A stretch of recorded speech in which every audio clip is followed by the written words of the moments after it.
যেখানে আপনারা কেমন আছেন, যাতে সুস্থ থাকেন, ভালো থাকেন, সেই শুভ কামনা জানিয়ে এবং অবশ্যই শুভ বিজয়ার শুভেচ্ছা জানিয়ে আপনাদের কাছে চলে এসেছি আপনাদের এই বিশেষ পছন্দের চিকিৎসা কেন্দ্রিক অনুষ্ঠান নিয়ে। ডক্টর আমাদের সঙ্গে যখন আপনারা যারা যারা আমাদের দর্শক বন্ধুরা যারা যারা এই অনুষ্ঠান নিয়মিতভাবে দেখেন, লাইভ ইন যখনই হয় না তখনই কিন্তু আপনারা ভাবেন যে তাহলে আজকের অনুষ্ঠানে কথা বলার সুযোগ কি পাওয়া যাবে না ডাক্তারবাবুর সঙ্গে। তো পুজোর দু একটা দিন ছাড়া আবারও কিন্তু আপনাদের কাছে ফিরে এসেছি লাইভ ইন অনুষ্ঠান নিয়ে। দর্শক বন্ধুরা, আমরা বেশ কদিন বেশ এই পুজোর ছুটির আগে আমরা এই অনুষ্ঠানে নানান বিষয় নিয়ে আলোচনা করেছি। তো তারপর অর্থাৎ পুজোর এই ছুটির পর আবারও যখন আজকের এই লাইভ ইন অনুষ্ঠান নিয়ে উপস্থিত হলাম, আজকের অনুষ্ঠানটার শুরুতে আলোচ্য বিষয়টা জানিয়ে রাখা দরকার। ডায়াবেটিসের সঙ্গে পেটের রোগের কোনো সম্পর্ক রয়েছে কিনা, এই বিষয় নিয়েই আজকে প্রখ্যাত গ্যাস্ট্রোএন্টারোলজিস্ট ও বিশিষ্ট চিকিৎসক রূপে ডক্টর কনিষ্ক সরকার যখন আমাদের মধ্যে উপস্থিত, তাকে স্বাগত জানিয়ে তার কাছ থেকে এই বিষয়ে জানবো। আর লাইভ ইন অনুষ্ঠান হওয়ার জন্য আজকে আবারও আপনাদের কাছে সুযোগ থাকছে আমাদের এই অনুষ্ঠানে আপনারা ফোন করে নিজেদের যে কোনো শারীরিক অথবা মানসিক কোনো অসুবিধা নিয়ে আলোচনা করতে পারেন ডাক্তারবাবুর সঙ্গে। আপনাদের সঙ্গে রয়েছে আমি সুপর্ণা, আমাদের সঙ্গে রয়েছেন ডক্টর সরকার। স্বাগত আপনাকে এবং শুভ বিজয়। ধন্যবাদ।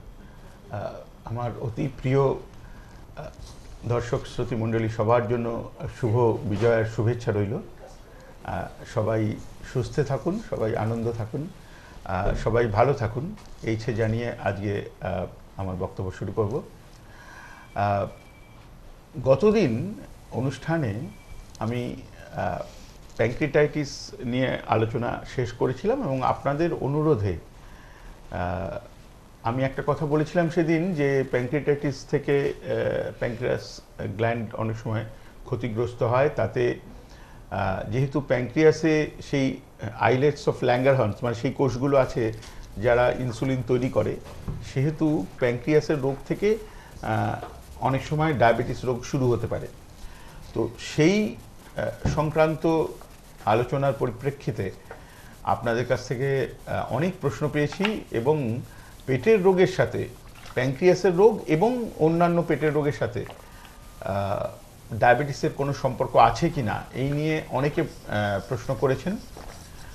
অনেকে এটা জানার বিষয় ছিল যে আমার এখনও কোনো ব্লাড সুগারের রোগ নেই, আমি ডায়াবেটিক নই, কিন্তু আমার পেটের রোগ আছে, আমার বাড়িতে কারু ডায়াবেটিস আছে, তো সেক্ষেত্রে আমার কি পরে পেটের রোগ থেকে আর কি পরে কি ডায়াবেটিস হতে পারে, এরকম নানা রকম প্রশ্নের সম্মুখীন হয়েছিলাম। এবং গতকাল সময়ের অভাবে আমি শুধু উপক্রমণিকা শুরুটা করতে পেরেছিলাম। আমি ডায়াবেটিস রোগটা কি, মানুষের মনে ডায়াবেটিস কথাটা এত বেশি পরিচিত কিন্তু ডায়াবেটিস সম্পর্কে ধারণা কিন্তু সেই মতো খুব প্রগাঢ় ধারণা বা খুব পরিষ্কার ধারণা আছে এরকম নয়। ওই জন্য আমি দুটো তিনটে প্রসঙ্গের উত্থাপন করেছিলাম এবং সেই ব্যাপারে বলেছিলাম আজকে আমি প্রথম কলারের ফোন নেব এবং ডায়াবেটিস সংক্রান্ত পেটের রোগের সাথে তার সম্পর্ক নিয়ে যে আলোচনা, সেই আলোচনা এগিয়ে নিয়ে যাব। হ্যাঁ, কে আছেন? আমি ডক্টর সরকার, লাইনে আছি। বলবেন কে রয়েছেন সঙ্গে? হ্যালো, হ্যাঁ বলুন কে আছেন? ডাক্তারবাবু বিজয় সোনাল। নমস্কার নেবেন আমার, আপনার জন্য শুভেচ্ছা রইল, ধন্যবাদ। এরকম আমার ছেলে যে সম্বন্ধে জানতে চাইছি। আপনার নাম বলুন, কোত্থেকে বলছেন? আমার নাম শম্পা ভট্টাচার্য। হ্যাঁ শম্পা দেবী, বলুন। বলছি যে এরকম আমার ছেলের মানে পড়তে বসলে, খেতে বসলে, আপনি হাঁটতে চলতে বা হাতটা হঠাৎ হঠাৎ কেঁপে উঠছে, এই 1 মাস ধরে হয়েছে।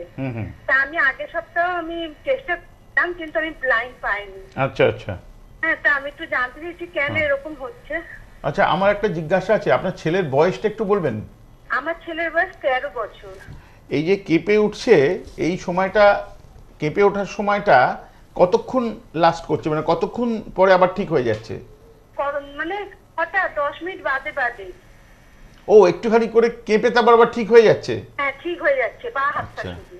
আচ্ছা আচ্ছা আচ্ছা আচ্ছা, এটা আমরা সব থেকে কমন যে ঘটনাটা ঘটে সেটাকে আমরা মাসল টুইচ বলি বা মাসল টুইচিং বলি। মাসলের একটা অংশ এরকম কেঁপে উঠে ঠিক হয়ে যায়। এটা অনেক সময় ইলেকট্রোলাইটের ডেফিসিয়েন্সি বা ইলেকট্রোলাইটের ইমব্যালেন্সের জন্য হয়। আমাদের দেহে মাসলের মধ্যে যে কন্ডাকশন হয়, আমাদের মাসল যে কন্ট্রাক্ট করে বা রিল্যাক্স করে, সেটার জন্য খুব লো ভোল্টেজের ইলেকট্রিসিটির পোটেনশিয়াল তৈরি হয়। তো সেই ব্যাপারের জন্য হতে পারে, কিন্তু সেটা বিরাট বড় দুশ্চিন্তার কারণ নয়। আপনি এইটা দেখুন যে ছেলের এই যে ঘটনাটা ঘটছে, এটাতে কোনো কাজের বা পড়াশোনার কোনো অসুবিধা হচ্ছে কিনা। যদি সেরম অসুবিধা কিছু না হয়ে থাকে, অ্যাটলিস্ট 2-3 মাসের জন্য এটাকে ইগনোর করতে পারেন, নজর রাখুন, কিন্তু এর জন্য কোনো স্টেপ নেওয়ার দরকার নেই। ছেলে কোনো অসুবিধার কথা বলছে যে এটা থেকে আমার এই অসুবিধা হচ্ছে বা আমার পড়াশোনায় মন বসছে না বা অন্য কোনো অসুবিধে? না, অসুবিধা বলতে ও বলছে যে বাঁ হাত কাঁপছে, বাঁ হাতের যে কেরা আঙ্গুলটা ব্যথা করছে মাঝে মাঝে। শুধু একটা আঙুল? হ্যাঁ, একটা আঙ্গুল ব্যথা করছে। ও আচ্ছা আচ্ছা, যদি সেরকম প্রবলেম হয় তাহলে ওকে একবার কাছের ডাক্তারবাবুকে দেখিয়ে নিতে হবে। এই ধরনের ক্ষেত্রে যদি এটা বাড়তো তাহলে আমি কিছু পরীক্ষা নিরীক্ষা করতে বলতাম, কিন্তু আপনার ছেলের ক্ষেত্রে এটা এত কম পরিমাণে অসুবিধাটা রয়েছে, আমার নিজের ধারণা এটা ধরুন আরও 1 মাস 2 মাসে নিজে থেকে ঠিক হয়ে যেতে পারে। হয়তো ডাক্তারবাবুকে দেখালে, আমাদের একটা অভ্যেস আছে, এটা খুব একটা কার্যকরী নয়, কিন্তু এটা রুগীকে একটু সান্ত্বনা দেওয়ার জন্য আমরা নিউরোভিটামিনস প্রেসক্রাইব করি, বিভিন্ন ধরনের নিউরোভিটামিন প্রেসক্রাইব করে থাকি। এটা যে খুব একটা কাজের ওষুধ তা নয়, কিন্তু ডাক্তারবাবুর কাছে এসছেন, একটা ওষুধ লেখার দরকার এবং এতে কোনো ক্ষতিও নেই, বরঞ্চ একটু লাভ হতে পারে, এইসব চিন্তা করে আমরা লিখি। তো আপনি আপনার ছেলেকে যে ডাক্তারবাবু দেখেন তার সাথে একটু পরামর্শ করে নিন। আর যদি দেখেন যে 1 মাস 1.5 মাসের মধ্যেও কমছে না, সেক্ষেত্রে কিন্তু এটা সম্পর্কে কিছু আরও স্টেপ নেওয়া দরকার, ইনভেস্টিগেশনের দরকার আছে, এবং এটা যাতে পুরোপুরি ঠিক হয়ে যায় তার জন্য যে চিকিৎসা সেটা নেওয়ার প্রয়োজন হবে। সেক্ষেত্রে আপনি পরে হেল্পলাইনেও যোগাযোগ করতে পারেন। আপনার আর কিছু জিজ্ঞাসা আছে? না, কিছু নেই। ধন্যবাদ। এমনি ভয়ের কিছু নেই? না না না, কিচ্ছু নেই, ঠিক হয়ে যাবে। ঠিক হয়ে যাবে? হ্যাঁ, একদম ঠিক হয়ে যাবে, কোনো চিন্তা নেই। আচ্ছা। হ্যাঁ, ধন্যবাদ। আচ্ছা, আমি কয়েকটা খুব শক্ত শক্ত কথা বললাম, এবং যখন আমি কোনো এমন কথা বলি যেটা আমার মনে হয় যে আমি মানুষের কাছে পৌঁছতে পারছি না, আমি যখন মাসেল টুইচিংয়ের কথা বলছিলাম, ইলেকট্রোলাইট ডেফিসিয়েন্সি হওয়ার কথা বলছিলাম, তারপরে পোটেনশিয়াল তৈরি হয় বলছিলাম, ইলেকট্রিক্যাল পোটেনশিয়াল ডিফারেন্স, এগুলো একটু শক্ত শক্ত ব্যাপার হয়ে যাচ্ছিল। আমার ইচ্ছা হয় সবসময় ব্যাপারগুলো এক্সপ্লেন করে এমনভাবে এমন জায়গায় আনতে যাতে মানুষের কাছে পৌঁছতে পারি, যাতে সবাই বুঝতে পারে। যেহেতু আজকে পেটের রোগের সাথে আমাদের ডায়াবেটিস নিয়ে আলোচনা একটা আলোচ্য বিষয়, আমি নিশ্চয়ই যাব। আমি একটু ছোট্ট করে যে কথাগুলো বললাম যাতে একটু কেউ সামান্য হলেও বুঝতে পারেন, আমি সেই জায়গায় একটু যাওয়ার চেষ্টা করছি। ব্যাপারটা হলো যে আর একটা ফোন নিতে হবে। বলবেন কে আছেন? নমস্কার। হ্যালো, আমি ডক্টর সরকার লাইনে আছি। হ্যালো। হ্যাঁ, বলুন। ডাক্তারবাবু নমস্কার। বলছি কি, আমার স্বামী, আমার নাম চম্পা মণ্ডল। আপনার নাম? চম্পা মণ্ডল। হ্যাঁ, চম্পা মণ্ডল। কোত্থেকে? আমি যাত্রাগাছি থেকে বলছি। কোত্থেকে? যাত্রাগাছি। যাত্রাগাছি, বলুন বলুন। বলছি আমার স্বামী রাতবেলা ঘুমাচ্ছে, মানে আর কি সেই অবশ হয়েছে হাত পা। আচ্ছা। আর মানে অবশ হয়ে একদম হাত তুলতে পারছে না। কোন হাতটা? কি চিন্তা। কোন হাতটা? বাদ। তারপরে ঘুম থেকে ওঠার পর তুলতে পারছে? হ্যাঁ, অনেকক্ষণ পর, মানে যখন ঘুমে যখন জ্ঞানটা মানে আসছে, তখন আর মানে হাতটা অবস্থা মানে হয়ে যাচ্ছে। আচ্ছা আচ্ছা আচ্ছা। আপনার স্বামীর কখনো কাঁধে বা পিঠে বা কোমরে কোনো চোট লাগেনি তো? কোমরের খুব যন্ত্রণা, স্পন্ডিলাইটিস হয়েছে। এটা কতদিন ধরে? প্রায় বছর। ও আচ্ছা, তো এক্সরেতে কোনো ধরা পড়েছে? এক্সরে বা সিটি স্ক্যান কিছু করা হয়েছিল? স্পন্ডিলাইটিস হয়েছে।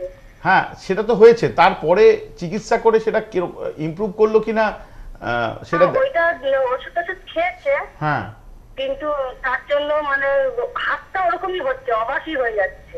না, আপনি যদি স্পন্ডিলোসিসের কথা বলেন তো সেটাতে ওষুধের তো খুব একটা বড় ভূমিকা নেই, এতে এক্সারসাইজের ভূমিকা আছে আর কিছু নিয়ম কানুন মানতে হয়। পজ অ্যান্ড পশ্চার, কিভাবে হাঁটবো চলবো, কিভাবে বসবো উঠবো, সেগুলো একটু দেখিয়ে দেন ডাক্তারবাবুরা।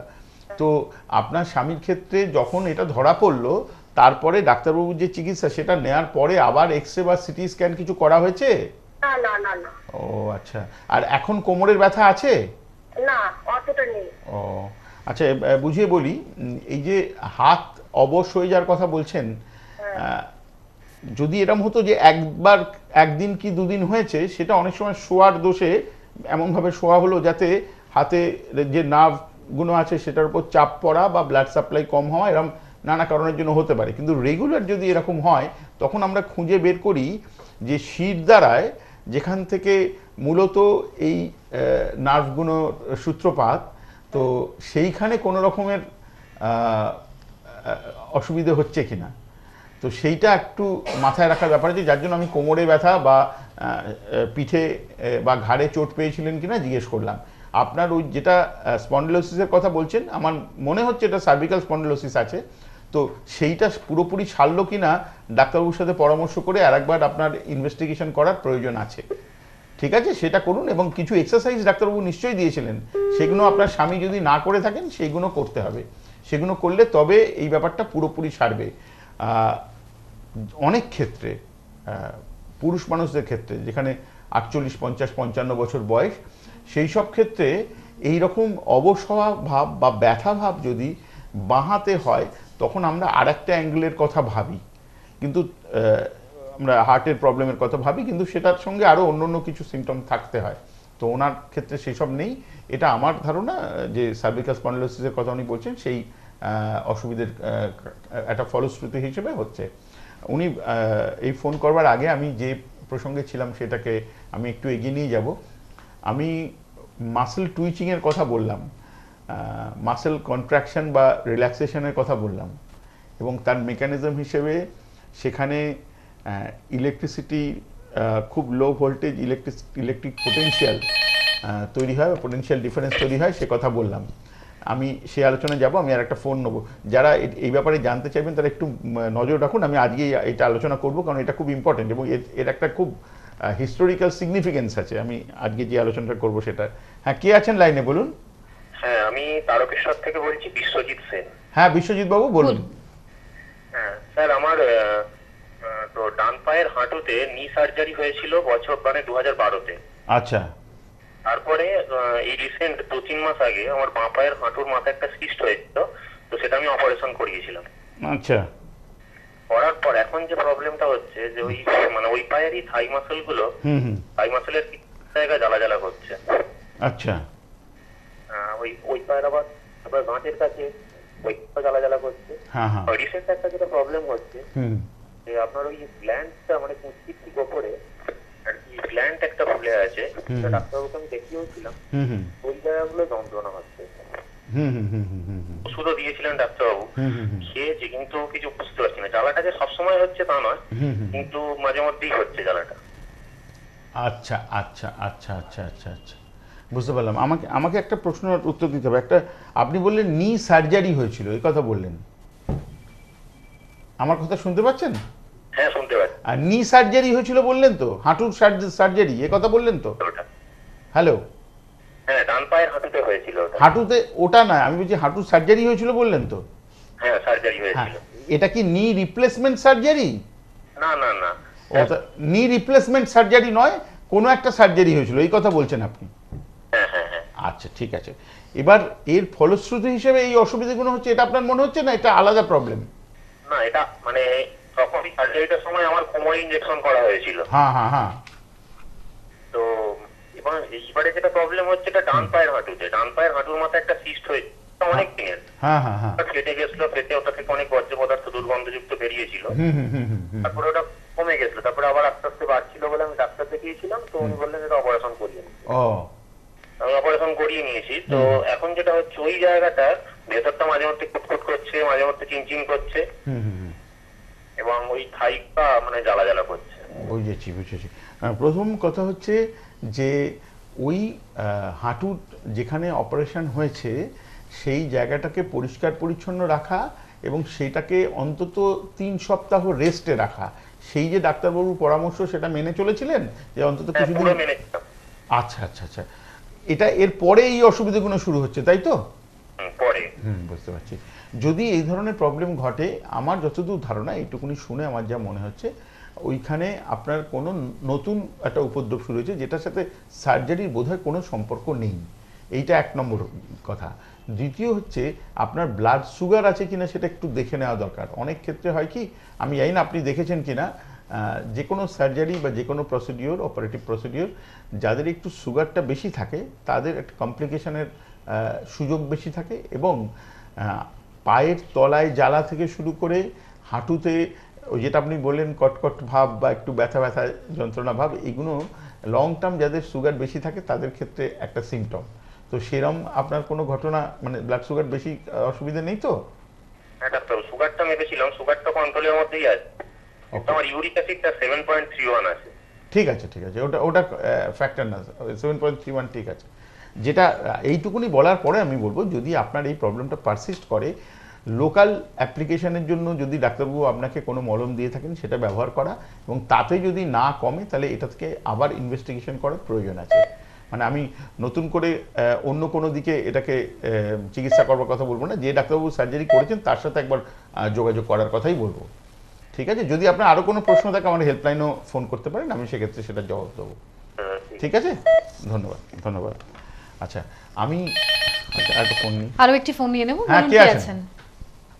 হ্যালো, হ্যাঁ হ্যালো, আমি ডক্টর সরকার লাইনে আছি, বলুন। আমি বলছি বেলুর থেকে। নাম বলুন। আমার নাম শিপ্রা আচার্য। হ্যাঁ শিপ্রা দেবী বলুন। হ্যাঁ, শিপ্রা আচার্য। হ্যাঁ শিপ্রা আচার্য বলুন। আমার আমার বয়স 59। হ্যাঁ হ্যাঁ হ্যাঁ হ্যাঁ, আমার বয়স 59। হ্যাঁ হ্যাঁ বলুন। তো আমি দীর্ঘ 10 বছর ধরে সুগারের পেশেন্ট। হ্যাঁ। এখন আমার সুগার এই 163। হুম হুম। এটা কি পিপি খাবার 2 ঘন্টা পর? বাবু, আমার শরীরে বড় একটু কষ্ট হয়, আমি ডাক্তার দেখিয়েছিলাম, উনি বলছেন গ্রেড ফ্যাটি লিভার গ্রেড 3। হুম ঠিক আছে। তা আমি এখন কি করব ডাক্তারবাবু? আপনি যে 163 ব্লাড সুগার বললেন, এটা কি খাবার 2 ঘন্টা পর না খালি পেটে? হ্যাঁ, খাবার 2 ঘন্টা পর 163 আর খাবার আগে 110। ও ঠিক আছে। আচ্ছা এবার আমার যেটা বক্তব্য সেটা হচ্ছে যে এই যে আপনার ব্লাড সুগার আছে, এটা বিরাট যে একটা খুব বেশি ব্লাড সুগার তা নয়।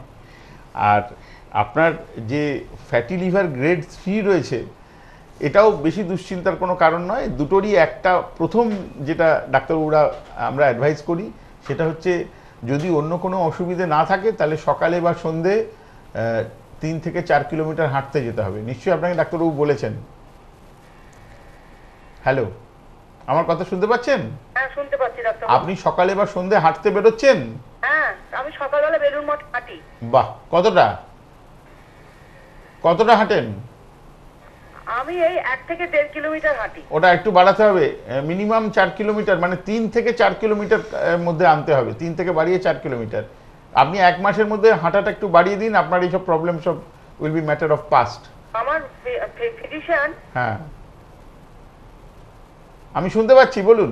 হ্যাঁ, আমার ফিজিশিয়ান এই ডায়েটিশিয়ানের কাছে পাঠিয়েছে, উনি তো সমস্ত খাওয়া সমস্ত বন্ধ করে দিয়েছেন।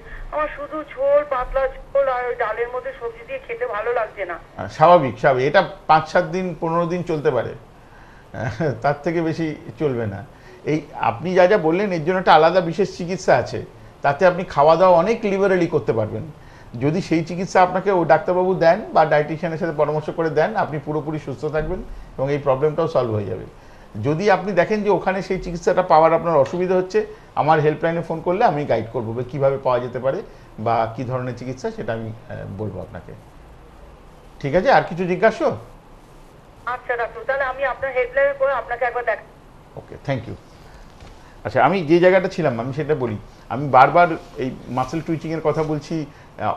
অনেকে ব্যাপারটা হয়তো এই পোটেনশিয়াল ডিফারেন্সটা কি বা মাসেলের কন্ট্রাকশন রিল্যাক্সেশনের ব্যাপারটা বা ইলেকট্রোলাইট ব্যাপারটা কি, এগুলো হয়তো অনেকে জানেন না। আমি আগে একটা খুব সবাই অনেকে জানেন, যারা জানেন না তাদের জন্য সেই ঐতিহাসিক প্রেক্ষাপটটা বলতে হবে। সেটা হলো এই যে আমরা এই সমস্ত কিছু আপনি টিভিতে দেখতে পাচ্ছেন, আমাকে আমি এখান থেকে অনুষ্ঠান করছি বা আপনি বাড়িতে যা যা করছেন, পুরো মানব সভ্যতা ইলেকট্রিসিটি নির্ভর হয়েছে। তো আজকে যদি ইলেকট্রিসিটি না থাকতো আমরা এইসব কিছু করতে পারতাম না। তো যারা জানেন তারাও আরেকবার রিকল করবেন, আর যারা জানেন না তাদের জন্য বলছি, এই ইলেকট্রিসিটির যে মূল হোতা, মানে যারা যারা মিলে যাদের যাদের মাথায় এসেছিল এরকম ইলেকট্রিসিটি ব্যাপারটা বলে কিছু আছে, এরম কিছু হতে পারে, তার মধ্যে একজন ইটালিয়ান অধ্যাপকের নাম আছে, তার নাম গ্যালভানি। তো তাকে আমি বাংলা অনুবাদ করছি, অনেকে ব্যাং নাচানো অধ্যাপক বলে তখনকার দিনে বিদ্রূপ করতেন। এর কারণটা হলো তিনি প্রথম একটা জিনিস নজর করেছিলেন যে একটা মরা ব্যাঙ, মানে ব্যাঙ যদি মারা যায় তো তার যে পাটা সেটাকে কাটার পরে দু ধরনের যদি মেটাল দিয়ে সেটাকে টাচ করা যায়, যেমন টিন দস্তা বা তামা আর দস্তা টাচ করানো যায়, তখন পাটা কেঁপে ওঠে, মরা ব্যাঙের পাটা কেঁপে উঠছে। এটা হয়তো আরও অনেকেই দেখেছেন বা করেছেন তখনকার দিনে, কিন্তু কারুর মাথায় হয়তো এটা আসেনি। উনি প্রথম এই ফেনোমেননটা থেকে ভাবলেন এই পাটা কেন হঠাৎ কেঁপে উঠছে দু রকমের মেটাল দিয়ে লাগানোর ফলে, এবং তার থেকে উনি পস্টুলেট করলেন, তার থেকে উনি এরম একটা সিদ্ধান্তে উপনীত হলেন যেটা আর কি আমাদের চিন্তা পুরো সারা সভ্যতা ওই চিন্তার উপর থেকে পরে এই ইলেকট্রিসিটি তৈরি হওয়ার মূল ব্যাপারটা এসছে। হ্যাঁ, যিনি ফোনে আছেন শুনবেন, একটু থাকবেন, বলবেন কি আছে? হ্যাঁ আমি থাকবেন একটু, আমি এই কথাটা শেষ করব, আপনি লাইনে থাকুন। তো এইভাবে উনি চিন্তা করে এটা বের করেছিলেন যে ব্যাঙের ওই পায়ের মধ্যে তখনও যে ফ্লুইড বা যতটা লিকুইড আছে তার মধ্যে ইলেকট্রোলাইট, অর্থাৎ প্রতিটা অ্যানিম্যালের মধ্যেই নুন বা জল যতক্ষণ না মরার অনেক দিন পর হয়ে যাচ্ছে, ওই এখন মরে গেলে ধরুন আধ ঘন্টা 40 মিনিট বা 1 ঘন্টা বা 2 ঘন্টা 4 ঘন্টা পর্যন্ত জল বা নুনটা থাকে, এবং ওই যে দুটো যেটাকে এখন আমরা ইলেকট্রোড বলছি সেইভাবে টাচ করানোর ফলে খুব লো ভোল্টেজ ইলেকট্রিসিটি পাস করছে এবং তৈরি হচ্ছিল, যার জন্য তার প্রভাবে মাসেলটা কন্ট্রাকশন হচ্ছিল। এবং এই যে পুরো চিন্তাধারা যেটা থেকে পরে এখন আমরা এই যে ইলেকট্রিসিটি দেখছি সেটা প্রথম সূত্রপাত সেই চিন্তাধারা থেকে, ওই জন্য আমি এই ব্যাপারটা বললাম। এবং তারপর যে মাসেল টুইচিং যিনি ফোন করেছিলেন তার ব্যাপারটা আমি এক্সপ্লেন করবো। হ্যাঁ, ফোনে কে আছেন যদি এখনো থাকেন বলুন। হ্যাঁ, কে বলছেন বলুন। তপন দত্ত বলছি। তপন বাবু কোত্থেকে? আমি বলছি হাওড়া থেকে। হ্যাঁ, হাওড়া থেকে তপন বাবু বলুন। আমার ওয়াইফের ব্যাপারে বলছি যে, হ্যালো, আমি শুনতে পাচ্ছি, আপনি খালি টিভির সাউন্ডটা মিউট করে ফোনে শুনুন আর টিভিটা চোখে দেখুন। হ্যাঁ বলছি, আমি বলছি আমার স্ত্রীর ব্যাপারে বলছিলাম। হ্যাঁ হ্যাঁ, আমি শুনবো, বলুন। আমি 4 মাস যাবত ডাক্তার দেখিয়েছি। হ্যাঁ, এরকম ফোড়া হচ্ছে, কিন্তু ফোড়াগুলো মিস করার মতন, আশেপাশে প্রচন্ড ব্যথা, আর ডাক্তারবাবু খালি অ্যান্টিবায়োটিক দিচ্ছে আর কলম দিচ্ছে, তাতে মোটামুটি ভালো হয়ে যাচ্ছে, আবার হচ্ছে।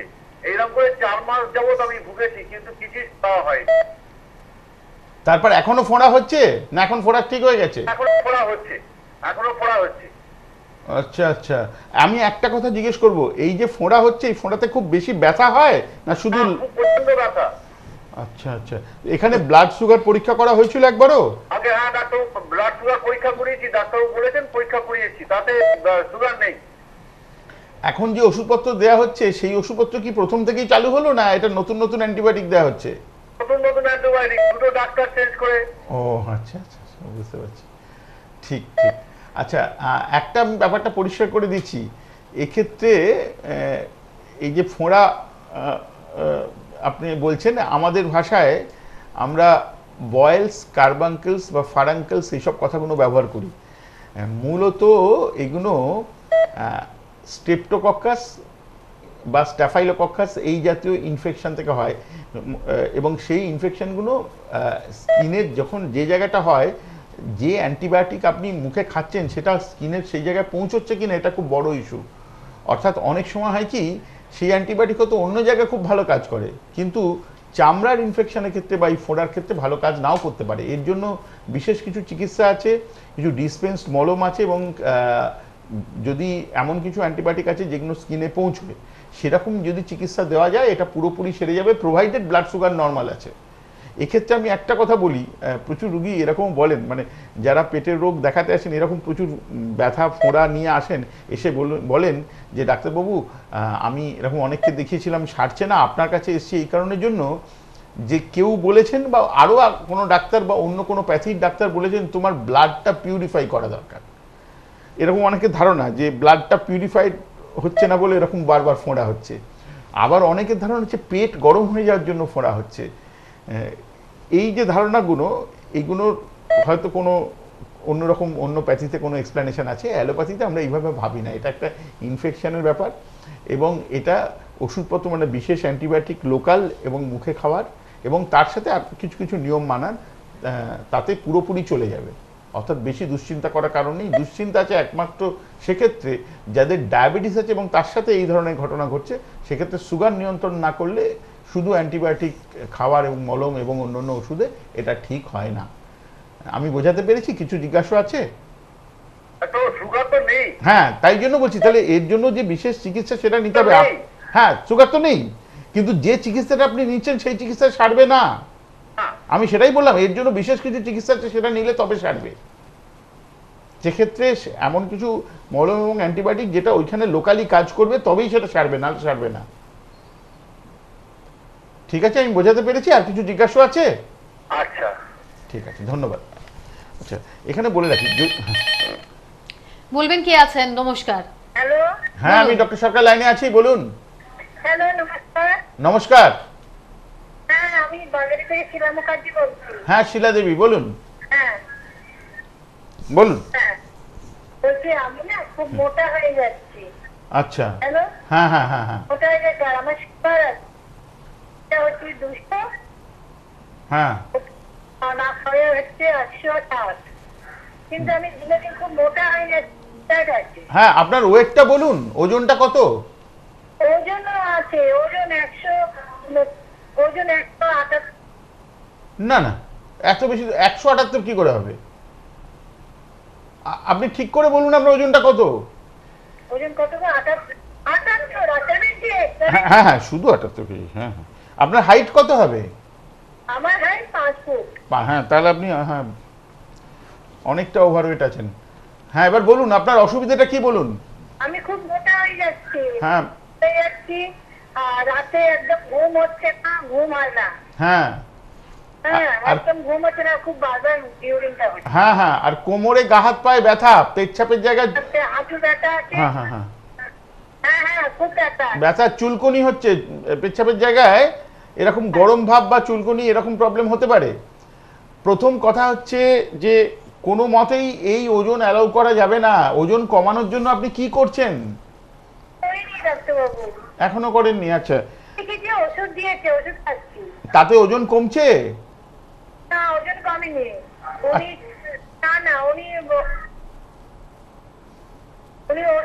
থাইরয়েডের ওষুধ দিয়েছেন। থাইরয়েডের ওষুধ? না না না না, থাইরয়েডের ওষুধ, আমি থাইরয়েড ওষুধের পর না না না বললাম, অনেকে মনে করতে পারেন বলে আমি থাইরয়েডের ওষুধটা দেওয়ার বিরোধী, তা নয়।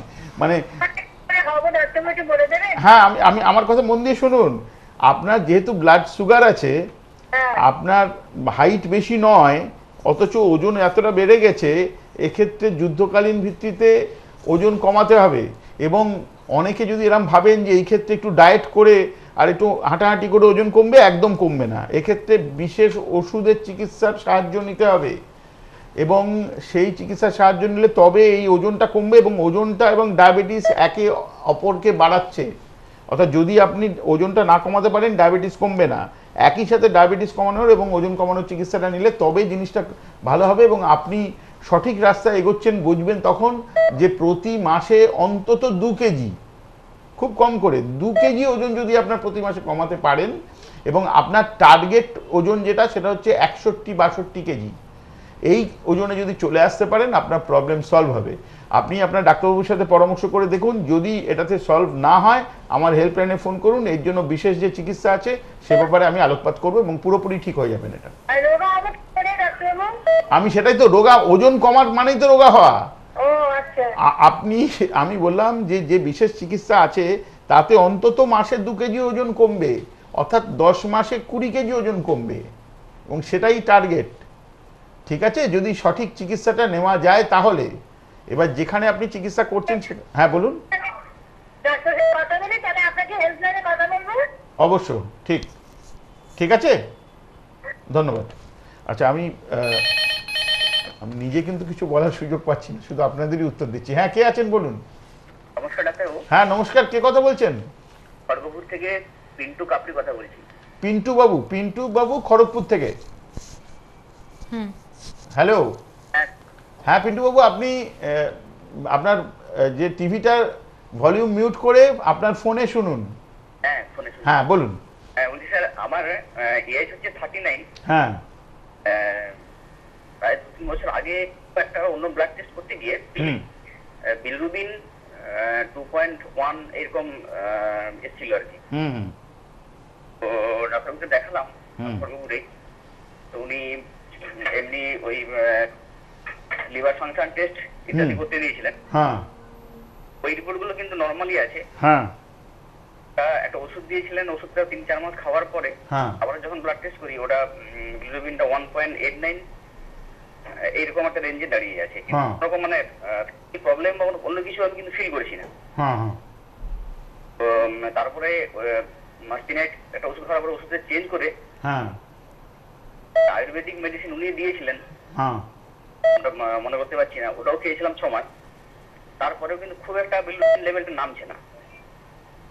না না, আমাকে একটা প্রশ্নের উত্তর আমি পাচ্ছি না, সেটা হচ্ছে বিলিরুবিন লেভেলটাকে নামাতে কেন হবে? কেন হবে মানে উনি বলছিলেন যে একটু মানে আপনার বিলিরুবিনটা বেশি আছে, নরমালের থেকে একটু সামান্য বেশি। হ্যাঁ হ্যাঁ, সেই জন্য নামাতে হবে। হ্যাঁ এই জন্য এরকমই বলছিলেন আর কি। আচ্ছা, না ব্যাপারটা পরিষ্কার করে দিই। আপনি নিজে পরিষ্কার করে বললেন যে আপনার এলএফটির প্যারামিটার সব নরমাল আছে, লিভার ফাংশন টেস্টের প্যারামিটার নরমাল আছে, এই কথা বললেন তো আপনি? রিপোর্টটা হাতে কাছে নেই, নাহলে আপনাকে রিপোর্টটা বলে দিতে। হ্যাঁ না, কিন্তু আমি তো কানে এটা শুনলাম যে আপনি বললেন যে লিভার ফাংশন টেস্টের প্যারামিটার নরমাল আছে, ঠিক শুনেছি তো? হ্যাঁ, যদি সেটা ঠিক থেকে থাকে আর যে পরিমাণ একটু বেশি বিলিরুবিন আছে, এইটাকে নিয়ে বেশি দুশ্চিন্তা করা মানে নিজের ক্ষতি, চারপাশের লোকের ক্ষতি।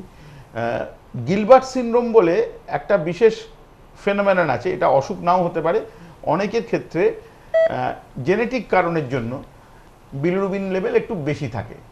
সেক্ষেত্রে তাদের 2 বছরে একবার লিভার ফাংশন টেস্ট দেখে নেওয়া বা 1 বছরে একবার লিভার ফাংশন টেস্টটা দেখে নেওয়া ছাড়া আর খুব বেশি কিছু করার নেই। আর একদমই ওষুধ দিয়ে বিলিরুবিন ওইভাবে কমে না, কমানোর কোনো চেষ্টা করারও প্রয়োজন নেই। এখন আমি টোটাল মেডিসিন মানে বন্ধই করে হ্যাঁ, দিয়েছি। ঠিক করেছেন, ঠিক করেছেন। আপনার খালি একটাই করণীয় যে বছরে একবার এলএফটি দেখে নেওয়া, যে এলএফটি প্যারামিটারগুলো নরমাল আছে কিনা। আচ্ছা আচ্ছা, ঠিক আছে। আর খুব ছোট বয়সে প্রায় 7 বছর বয়স না, খুব জোরে মানে শুনেছিলাম বাড়িতে যে জন্ডিস ছিল আর কি। আচ্ছা আচ্ছা। আমার এমনি গ্রামে বাড়ি। হ্যাঁ হ্যাঁ হ্যাঁ। আমি ছিলাম তখন, এমনি কি ট্রিটমেন্ট হয়েছে জানি না। আচ্ছা, ওখান থেকে কি এরকম বেরিয়ে আসছে, এরকম কোনো ব্যাপার হতে পারে? দেখুন, জন্ডিস ছিল বলছেন, তো জন্ডিস যদি আগে ছিল থাকে, এখন তো জন্ডিস নেই, এ থেকেই বোঝা যাচ্ছে। এখন যদি জন্ডিস না থাকে তাহলে এইটুকুনি বেশি বিলিরুবিন আর কি ক্ষতি করবে?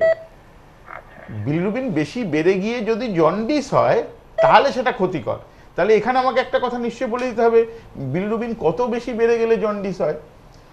থিওরিটিক্যালি 1 মিলিগ্রাম/% বেশি হলে জন্ডিস হতে পারে, কিন্তু যদি জন্ডিস রোগী হয়ে থাকে, সেটা যে ক্ষেত্রে ইউরিন বা চোখের সাদা অংশটা হলুদ হতে হবে, সেইটা হতে গেলে অন্তত 3 মিলিগ্রাম% বিলিরুবিন রক্তে দেখা দিতে হতে হবে। আর এর সাথে সাথে একই সাথে লিভার ফাংশন টেস্টের প্যারামিটারগুলো অ্যাবনর্মাল হতে হবে, বিশেষ করে এসজিওটি, এসজিবিটি, এবং পরে যদি বিভিন্ন কি কারণে জন্ডিস হচ্ছে সেই সব চিন্তা করে অ্যালফস বা জিজিটি, সেগুলো পরের কথা। কিন্তু যেহেতু আপনার প্যারামিটারগুলো নর্মাল আছে, তাহলে এই একটা কথা আমি জিজ্ঞেস করব। হ্যাঁ বলুন বলুন, জিজ্ঞাসা করুন। ক্রনিক কোলাইটিস সঙ্গে কি কোনো রিলেশন আছে? মানে আমার এমনিতে একটু ওই আছে বলে আরেকজন ডাক্তারবাবুকে দেখিয়েছি, এই ব্যাপারে করতে গিয়ে মোটামুটি বললেন যে আপনার ক্রনিক কোলাইটিস, আর কিন্তু উনি ওই বিলিরুবিনের ব্যাপারে কোনো কিছু না না না না না, ক্রনিক কোলাইটিসের সাথে জন্ডিসের সম্পর্ক সরাসরি কিছু নেই। অনেক মানুষ ক্রনিক কোলাইটিস চিন্তা করে নানা রকম ওষুধপত্র খেয়ে একটা ড্রাগ ইনডিউস জন্ডিস বাঁধান, এরকম আমি রুগী দেখেছি, কিন্তু সেটা অন্য ইস্যু, সেটা ক্রনিক কোলাইটিস থেকে হচ্ছে এরকম বলা যায় না। ঠিক আছে, কাজেই আপনি ক্রনিক কোলাইটিসের সাথে এটাকে জুড়ে ফেলবেন না, আলাদা আলাদা ব্যাপার। আর কিছু জিজ্ঞাসা আছে? ধন্যবাদ। আমি যদি বলুন, কে ফোন করছেন বলুন, আমি উত্তর দেবো। হ্যালো। হ্যাঁ, আমি ডক্টর সরকার লাইনে আছি, বলুন। হ্যাঁ হ্যালো, আমি ডাক্তারবাবু বলছেন আপনি? হ্যাঁ বলছি। আমি জগৎজ্যোতি মাইতি সোনারপুর থেকে বলছি। মিস্টার মাইতি সোনারপুর থেকে, বলুন। আমি আমার মেয়ের জন্য ফোন করেছিলাম। হ্যাঁ বলুন বলুন। আমি শুনছি, বলুন। তো ওর যে প্রবলেমটা হচ্ছে, ওর মাথা হয়ে যাচ্ছে, মানে যেটা পাকা বলি আমরা, মাথা কি হচ্ছে? চুলটা পেকে যাচ্ছে, সাদা হয়ে যাচ্ছে। আচ্ছা আচ্ছা, হ্যাঁ হ্যাঁ হ্যাঁ হ্যাঁ, পুরো না, পুরো মানে জায়গায় কয়েকটা করে চুল। হ্যাঁ হ্যাঁ। কি কোনো স্থায়ী সমাধান আছে বা একটা কথা হচ্ছে যে যদি থিওরিটিক্যালি আমাকে জিজ্ঞেস করেন যে চুল পেকে যাওয়ার মানে অকালে কম বয়সে কারণ কি, তাতে আমরা নানা রকম উত্তর দিই। মূলত ভিটামিন, মিনারেলস, স্ট্রেস এলিমেন্ট এইগুলোর ডেফিসিয়েন্সি থেকে, অনেক সময় লিভার ফাংশনের প্রবলেম থেকে এইগুলো হতে পারে। কিন্তু এইটা তো সমাধানের রাস্তা না। সমাধানের রাস্তা হচ্ছে আমি বিশেষ করে এগুলো দেখে কিছু চিকিৎসা দিই, তাতে অনেকের ক্ষেত্রেই নর্মালি চুল আবার নিজের জায়গায়, নিজের যে চুলের রং সেটা ফিরে পায়। আর শর্ট টার্মে মানে ধরুন আগামীকাল পরশু তো, আজ ওষুধ খেলে কাল পরশু তো সেটা ঠিক হয়ে যাবে না, তখন আপনি কোনো রকম আর্টিফিশিয়াল ডাই বা সেরকম কিছু ব্যবহার করতে পারেন। লং টার্মে ওষুধে বেশিরভাগ ক্ষেত্রেই এগুলো ঠিক হয়ে যায়। ওষুধ প্রয়োগ করতে হবে, তাই তো? হ্যাঁ, ওষুধ প্রয়োগ মানে খাওয়ার ওষুধ খেতে হবে। কি মানে ওটা সম্ভব মানে হতে পারে? হ্যাঁ হ্যাঁ, যদি এই ধরনের ডেফিসিয়েন্সি স্টেট থেকে হয় তাহলে সেগুলো ডেফিসিয়েন্সিটা পূর্ণ হয়ে গেলে আবার নিজের জায়গায় ফিরে যায়, মানে কালারটা রেস্টোর করে আর কি। কিন্তু অনেক ক্ষেত্রে সব ক্ষেত্রে 100% ক্ষেত্রে করবে এরম নয়। যে ক্ষেত্রে করে না তাকে ডাই করাই একমাত্র রাস্তা হবে। ঠিক আছে, আর কিছু জিজ্ঞাসা? হেল্পলাইনে যোগাযোগ করলেই তো মোটামুটি। হ্যাঁ হ্যাঁ, হেল্পলাইনে যোগাযোগ করলে আমি উত্তর দেবো। আচ্ছা, ঠিক আছে, ধন্যবাদ। হ্যাঁ, আমি একটা ছোট্ট অনুরোধ করি, একটু আমাকে বলতে সুযোগ দিন, তাহলে কম ফোন করলে আমি একটু বলতে পারি। আমি গ্যালভানি ভদ্রকের কথা উল্লেখ করলাম। আমি যেটা থেকে আমাদের সারা পৃথিবীব্যাপী আজকে আমরা যে সুযোগ পাচ্ছি ইলেকট্রিসিটি ব্যবহার করার, এবং একটা বৈপ্লবিক পরিবর্তন হয়ে গেছে আমাদের জীবনযাত্রায়, সেটা কত ছোট্ট ব্যাপার থেকে শুরু হয়েছিল সেটা আপনাদের কাছে বললাম। এবং সেটা থেকে সরাসরি যে ভদ্রমহিলা তার ছেলের বাঁ হাতের হাত মাঝে মাঝে ব্যথা হচ্ছে, কেঁপে উঠছে, সেসব নিয়ে বললেন, তখন আমি মাসেল টুইচিংয়ের কথা বললাম। এক্ষেত্রে পোটেনশিয়াল ডিফারেন্স এবং ইলেকট্রোলাইট ইমব্যালেন্স, এই দুটো কথা আমি বলেছি, এখনও পর্যন্ত দুটোর মানে বলিনি। যারা বিজ্ঞানের ছাত্র তারা জানেন, যারা ছাত্র না তাদের কাছে খুব সোজা করে বলতে গেলে এরম ব্যাপার যে যদি আপনার এরকম হয় যে এক গ্লাস জলকে আমি ওপর থেকে তুলে নিয়ে গিয়ে এরম করে উল্টে দিই, তা জলটা ওপর থেকে নিচে গড়িয়ে পড়ে। এই যে এক গ্লাস জলকে আমি নিচ থেকে ওপরে তুলে আনলাম, এর ফলে আমার যতটা ক্ষমতা খরচা করতে হচ্ছে, সেই ক্ষমতা ওই জলের মধ্যে এরমভাবে চিন্তা করা হয় সঞ্চিত থাকছে, যার জন্য ওই জলটা যখন আমি ঢেলে দিচ্ছি তখন যে আমাদের যে গ্র্যাভিটেশনাল পাওয়ার আছে, গ্র্যাভিটেশনাল পুল আছে, তার ফলে ওপর থেকে নিচে নেমে আসছে। অর্থাৎ জল যদি একদম এক লেভেলে থাকতো তাহলে ওপর থেকে নিচে নামার বা গড়াবার কোনো প্রশ্ন নেই। ঠিক ইলেকট্রিসিটির ক্ষেত্রেও ডিফারেন্স অফ পোটেনশিয়াল মানে হচ্ছে শক্তি খরচা করে, অন্য শক্তি খরচা করে ওই জলের মতো একটা পোটেনশিয়াল ডিফারেন্স তৈরি করা, যেক্ষেত্রে এক জায়গা থেকে আরেকটা জায়গায় ইলেকট্রিসিটি ফ্লো করতে পারে।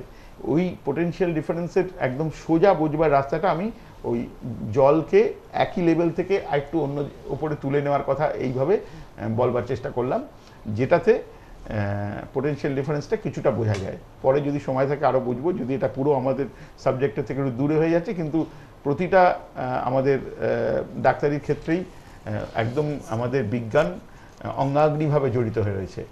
আমি সংকেত পাচ্ছি যে আমার সময় আস্তে আস্তে কমে আসছে, তো সেই জন্য এর সাথে সাথে ইলেকট্রোলাইটের যে ইমব্যালেন্সের কথা বললাম সেটাও একটু বলবো। এগুলো সমস্ত কিন্তু এই মাসেলের ব্যথা বলুন, মাসেল কেঁপে ওঠা বলুন, এগুলোর সাথে একদম অঙ্গাগ্নিভাবে জড়িত, এবং তার সাথে সাথে কিন্তু এই ইলেকট্রিক্যাল যে পোটেনশিয়াল ডিফারেন্স সেটাও কাজে লাগে।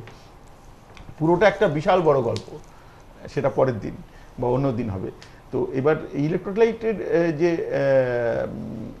আমি বললাম যে ডেফিসিয়েন্সি হওয়া বা ইমব্যালেন্স হওয়া, এটার মানে হলো কি, মূলত সোডিয়াম এবং পটাশিয়াম। সোডিয়াম যেটা হচ্ছে নুন, যার মূল সোর্স, আর পটাশিয়াম নানা রকম খাবার দাবার, ফল, এই সবগুলোর মধ্যে থাকে। যদি আমাকে কেউ জিজ্ঞেস করেন যে নুন যেমন সোডিয়ামের সোর্স, তেমনি ডাক্তারবাবু পটাশিয়ামের সোর্স কি? পটাশিয়ামের আমরা যা খাওয়া দাওয়ার খাই তার মধ্যে